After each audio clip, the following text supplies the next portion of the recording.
अहो जगात काय फक्त दोनच जाती आहेत का, कोकणस्थ आणि देशस्थ ब्राह्मण? अहो त्याचं काय आंबेडकर, एवढं शिक्षण घेण्याची पात्रता फक्त दोनच लोकांकडे, डॉक्टर आणि वकील. कोण असतात सांगा?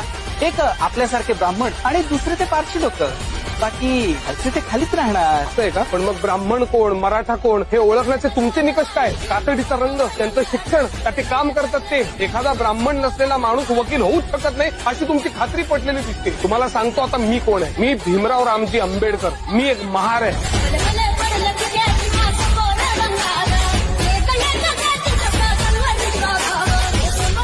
तरी मी बॅरिस्टर आहे. लंडनच्या ग्रेझिन इन्स्टिट्यूटमध्ये मी लॉचं शिक्षण पूर्ण केलंय. का आता माझ्याबद्दलचे सगळे आडाखे तुमचे कोसळले असतील नाही?